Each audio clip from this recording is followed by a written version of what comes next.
للہ رب العالمین والصلاة والسلام علی سید المرسلین اما بعد فاعوذ باللہ من الشیطان الرجیم بسم اللہ الرحمن الرحیم الصلاة والسلام علیک یا رسول اللہ وعلی آلک واصحابک یا حبیب اللہ الصلاة والسلام علیک یا نبی اللہ وعلی آلک واصحابک یا نور اللہ نویت سنت الاعتکاف اللہ کے آخری نبی مکی مدنی محمد عربی صلی اللہ علیہ وآلہ وسلم پر درود و سلام پڑھنے کی بے شمار برکتیں ہیں، رحمتیں ہیں، سعادتیں ہیں۔ انہی میں سے ایک یہ بھی ہے کہ جو درود پاک روزانہ 50 مرتبہ پڑھتا ہے تو قیامت کے دن اس سے اللہ کے آخری نبی مصافحہ فرمائیں گے۔ صلو علی الحبیب صلی اللہ علیہ وسلم۔ 1445 سنہ ہجری کے محرم الحرام کی آج 10ویں شب ہے، شب عاشوراء ہے، ذکر شہدائے کربلا جاری و ساری ہے، اور آج شہادت امام حسین رضی اللہ تعالیٰ عنہ کا تذکرہ کیا جائے گا۔ امام علی مقام امام حسین رضی اللہ تعالیٰ عنہ نواسۂ رسول ہیں۔ پوری دنیا جانتی ہے کہ امام حسین رضی اللہ تعالیٰ عنہ نے اسلام کی خاطر کیا کچھ کیا۔ اس لیے کسی نے کہا ہے کہ دنیا کی تاریخ کو الٹ کر دیکھیے، کوئی ولی ہونے کا دعویٰ کرتا ہے،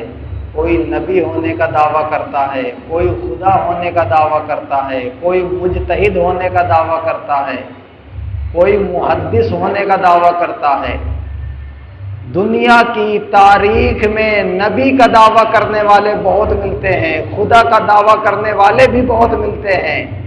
ولی، غوث، ابدال، جتنے بھی فضیلت اور مرتبے درجات رکھے گئے ہیں، ان درجات، ان فضیلتوں میں سے ہر ایک کا دعویٰ کرنے والا تو ملتا ہے، لیکن دنیا میں کوئی آپ کو ایسا نہیں ملے گا جو حسین ہونے کا دعویٰ کرے۔ نبی ہونے کا دعویٰ آسان ہے، حسین ہونے کا دعویٰ کرنا آسان نہیں ہے، کیونکہ حسین کا دعویٰ تو وہ کرے نا جو بچوں کو اللہ کی راہ میں قربان کرے، جو اپنے خاندان کو قربان کرے، جو اپنی جان اللہ تعالیٰ کی راہ میں قربان کرے، وہ پھر کہنا کہ میں حسین کی طرح ہوں۔ لہذا حسین کا دعویٰ آپ کو کسی کتاب میں، دنیا کی تاریخ میں ایک شخص بھی نہیں ملے گا کہ اس نے حسین ہونے کا دعویٰ کیا ہو۔ پیارا اور محترم اسلام بھائیو، یہ قربانی کا سلسلہ یہ صرف کربلا ہی سے نہیں ہے، یہ اصل میں مینا شریف سے شروع ہے۔ مینا سے ابتدا ہوئی اور کربلا میں جا کر اس کی انتہا ہو گئی۔ حضرت ابراہیم علیہ السلام جب اپنے فرزند کو اللہ تعالیٰ سے مانگ کر لیتے ہیں، حضرت اسماعیل علیہ السلام کی ولادت ہوتی ہے۔ حضرت اسماعیل بچپنے کے عالم میں ہیں، چلنے کے قابل ہوتے ہیں، اللہ کا حکم ہوتا ہے اے ابراہیم آپ اسماعیل اور ان کی ماں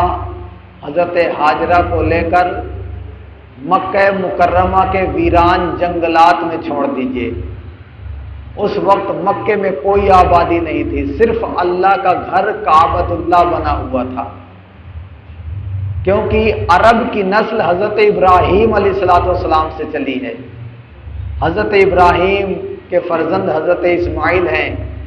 حضرت اسماعیل علیہ الصلوۃ والسلام سے عرب لوگ ہیں،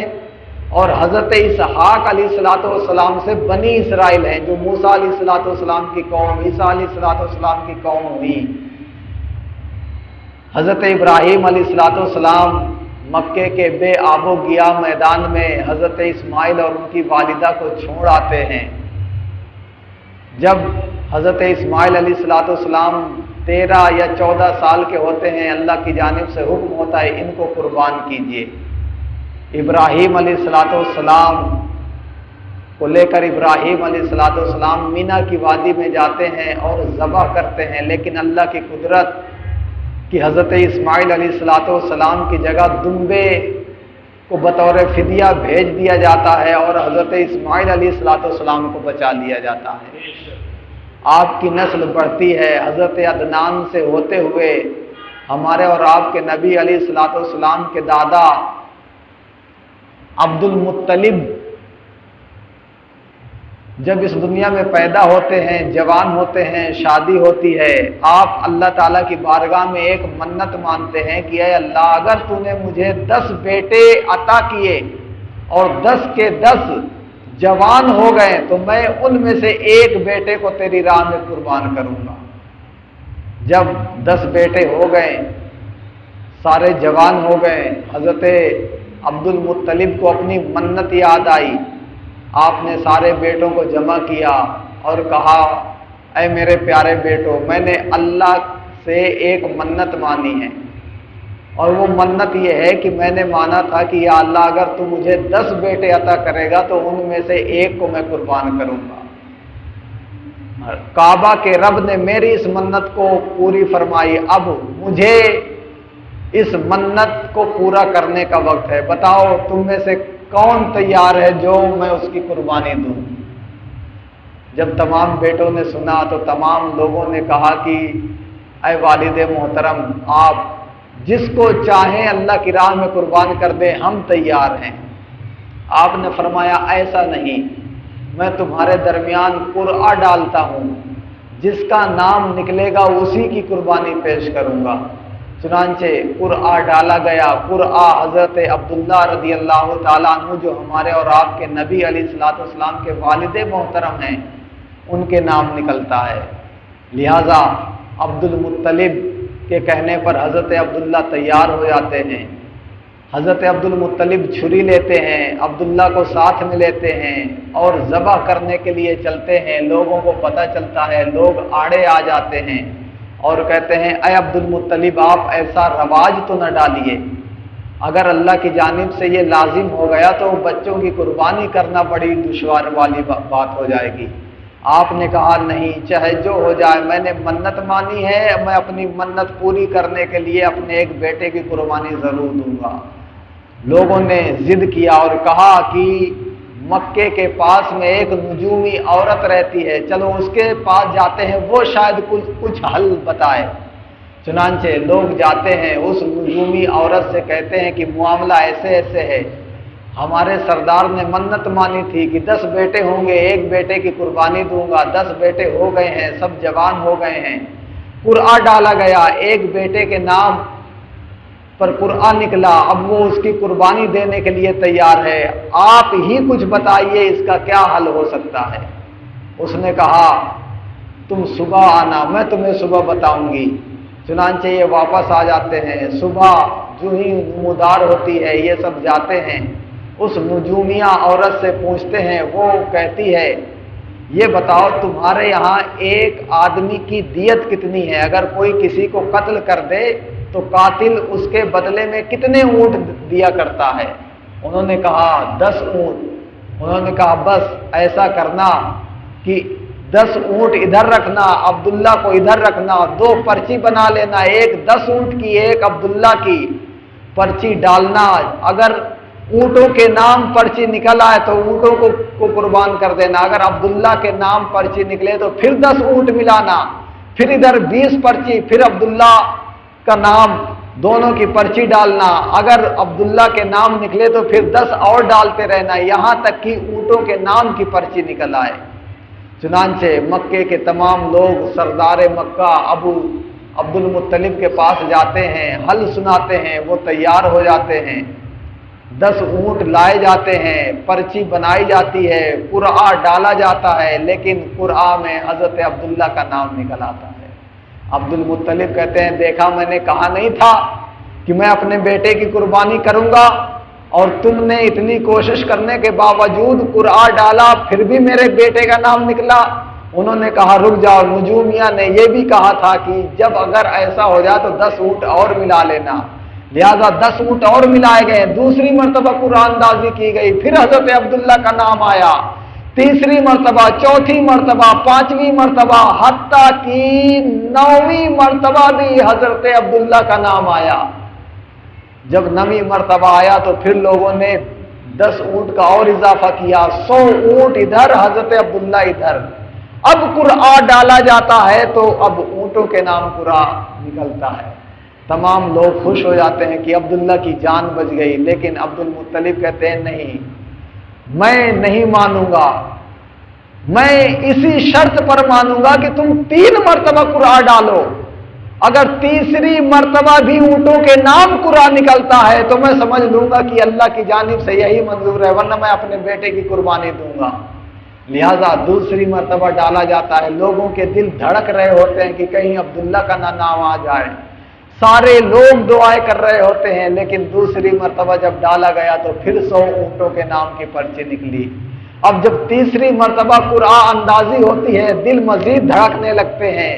لوگ بے چین ہوتے ہیں کہیں ایسا نہ ہو کہ عبداللہ کے نام کی پرچی نکل آئے، لیکن بحمدہ تعالی تیسری مرتبہ جب پرچی ڈالی جاتی ہے تو پھر اونٹوں کے نام نکلتی ہے،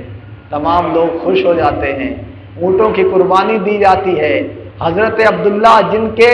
پشت اطہر پر نبی کا نور چمک رہا تھا، اللہ تعالیٰ نے ان کو بچا لیا۔ اور ہمارے اور آپ کے نبی علیہ الصلوۃ والسلام فرمایا کرتے تھے میں 2 ذبیحوں کا بیٹا ہوں، ایک حضرت اسماعیل اور ایک حضرت عبداللہ۔ تو یہ داستان جو قربانی کی مینا سے چلی تھی اور حضرت عبداللہ تک پہنچی، پھر نبی علیہ الصلوۃ والسلام اعلان نبوت فرماتے ہیں، ظلم و ستم کی آندھیاں چلتی ہیں، نبی علیہ الصلوۃ والسلام کو ستایا جاتا ہے، حضرت امیر حمزہ کو جنگ احد میں شہید کیا جاتا ہے، ان کی بوٹیاں کی جاتی ہیں، لیکن یہ سلسلہ پیار اور محترم اسلام بھائیو ختم نہیں ہو رہا، حتیٰ کہ امام حسین کی باری آ جاتی ہے۔ اور امام حسین رضی اللہ تعالیٰ عنہ کے بارے میں علماء فرماتے ہیں حضرت اسماعیل اس قربانی کی ابتدا تھے اور حضرت امام حسین انتہا ہیں، کہ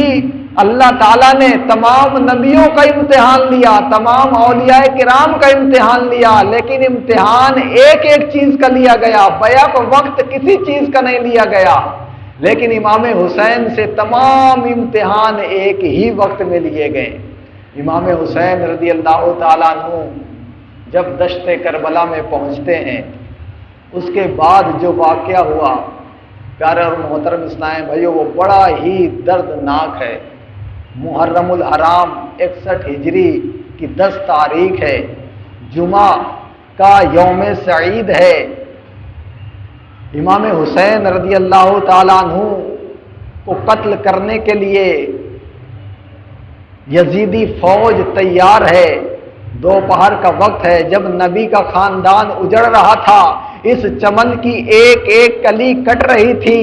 72 افراد 22,000 کے لشکر جرار کے سامنے اور مقابلے میں کھڑے تھے۔ یزید جس نے اس کے علاوہ بھی بہت بڑے بڑے جرم کیے تھے،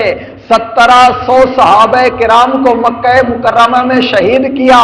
700 قرآن کے حافظوں کو شہید کیا، جس نے ابو سعید خدری رضی اللہ تعالیٰ عنہ کی داڑھی نوچی، جس نے مسجد نبوی کے اندر گھوڑے باندھے اور 3 دن تک مسجد نبوی میں اذان ہونے سے روکے رکھا، وہ یزید آج کربلا کے تپتے ہوئے ریزگار میں آل رسول کے ساتھ ظلم کی داستان رقم کر رہا تھا کہ قیامت تک کے لیے آنسو اور سسکیاں تھمنے نہ پائیں گی۔ یزید مر گیا، اس کا نام مٹ گیا، لیکن حسین کا نام آج بھی زندہ ہے، ان کا پیغام آج بھی زندہ ہے، اور آج ہم ان کی عظمتوں کو سلام پیش کرنے کے لیے آئے ہیں۔ پیارے اسلامی بھائیوں، ہر عاشق حسین یہی کہتا ہے، اے حسین ابن علی تم پر سلام، اے حسین ابن علی تم پر سلام، ناصحان نبی تم پر سلام، تم پر لاکھوں رحمتیں لاکھوں سلام۔ کربلا کا تپتا ہوا منظر کتنا دکھ بھرا تھا۔ حضرت سری سکتی رحمت اللہ تعالی علیہ فرماتے ہیں، اللہ تعالیٰ نے جب انسانوں کو بنایا تو فرمایا بتاؤ تم میرے ہوگے یا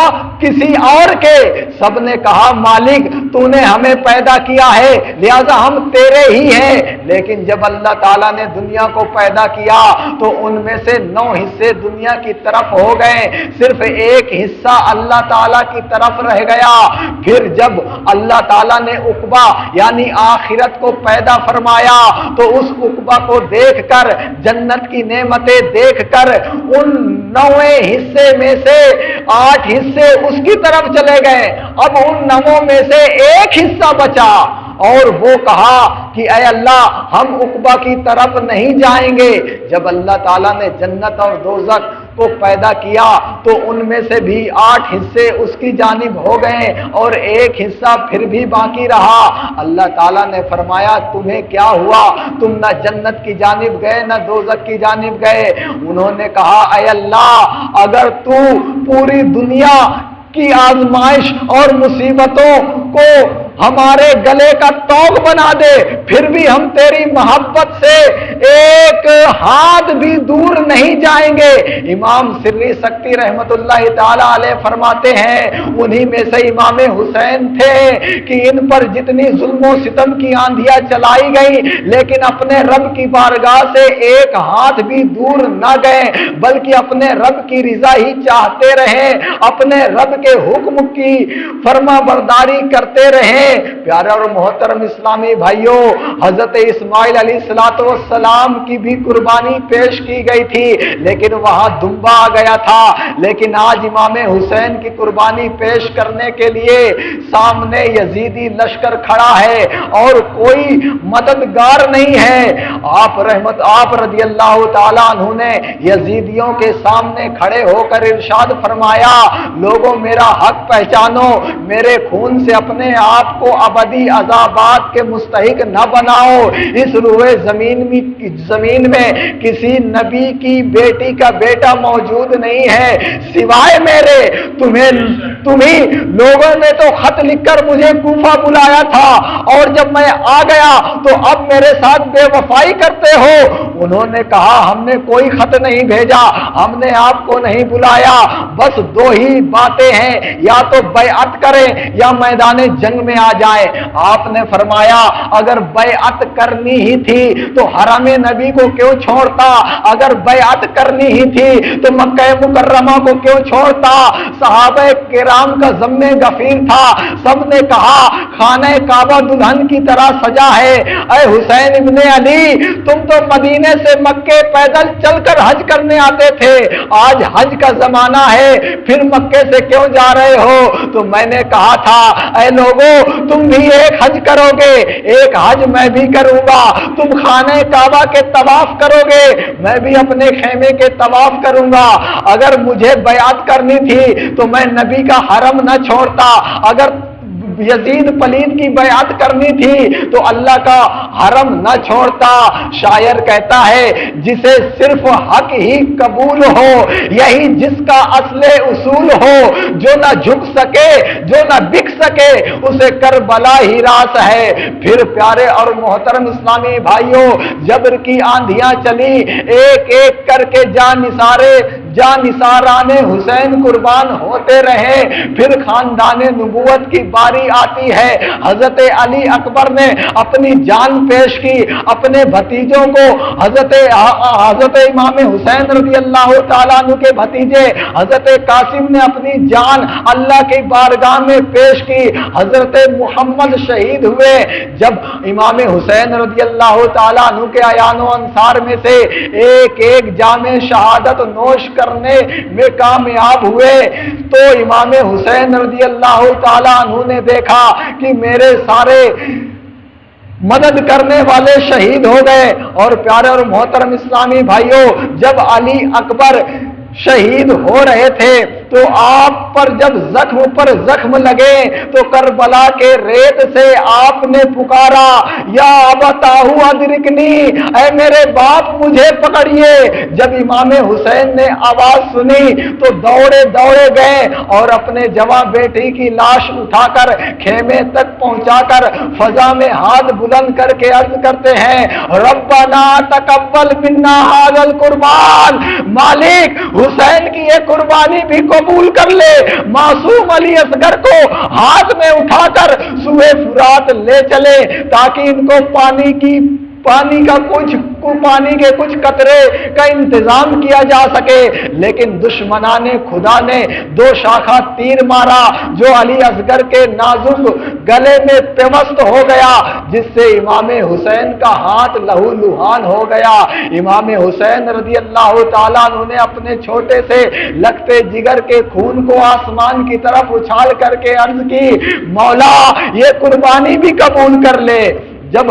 امام حسین رضی اللہ تعالیٰ عنہ کے سارے جاں نثار اہل بیت کی ایک ایک کلی شہید ہو گئی، فاطمہ کا سارا چمن اجڑ گیا، مصطفیٰ کی آل سر زمین کربلا میں کٹ گئی۔ اب امام حسین رضی اللہ تعالیٰ عنہ ہاتھ میں تلوار ذوالفقار لے کر میدان عمل میں آتے ہیں اور آپ نے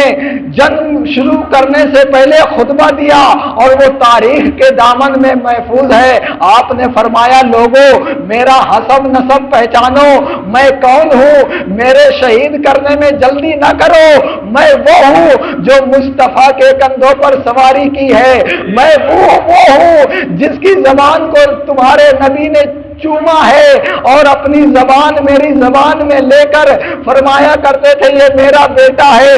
آپ نے اتمام حجت فرمائی، مگر بدکاروں کی آنکھیں پھٹی کی پھٹی رہی، کسی کے دل میں رحم نہ آیا۔ عمر بن سعد جو رے کی حکومت حاصل کرنے کے لیے سب کچھ کرنے پر آمادہ تھا، وہ اپنے سپاہیوں کو ڈانٹنے لگا، کیا دیکھتے ہو، آگے بڑھو اور مقابلہ کرو۔ امام حسین رضی اللہ تعالیٰ عنہ نے جب دیکھا کہ یہ میری جان کے پیاسے ہیں تو آپ نے اپنی تلوار ذوالفقار لہراتے ہوئے دشمنوں کے سر کو کاٹنا شروع کیا اور یہ آواز آ رہی تھی، یہ کون ذی وقار ہے، یہ کون شاہسوار ہے، لباس ہے پھٹا ہوا،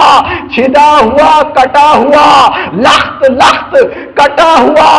پھر بھی ہے ڈٹا ہوا، یہ بالیقین حسین ہے، یہ نبی کا نور عین ہے۔ پیارے اور محترم اسلامی بھائیوں، امام حسین رضی اللہ تعالیٰ عنہ میدان کرب و بلا میں ہیں، یزیدی لشکر سامنے ہے، ایک ایک کر کے آتے رہیں، امام حسین ان کو جہنم پہنچاتے رہیں، لیکن جب انہوں نے دیکھا کہ یہ علی کا شیر ہے، نبی کا نواسا ہے، ایک ایک کر کے آئیں گے، ہم میں سے کوئی بھی نہیں بچ پائے گا، لہذا ان کا مقابلہ جم کے کرو اور ایک ساتھ حملہ کرو۔ امام حسین رضی اللہ تعالیٰ عنہ کی اس بے کسی کو دیکھ کر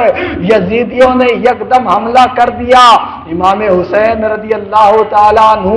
پر یکدم ٹوٹ پڑے اور امام حسین رضی اللہ تعالیٰ عنہ پر تلوار کی بارش کر دیا، کسی نے تیر چلایا، کسی نے نیزے چلائے اور امام حسین رضی اللہ تعالیٰ عنہ کو زخمی کر دیا۔ امام حسین رضی اللہ تعالیٰ عنہ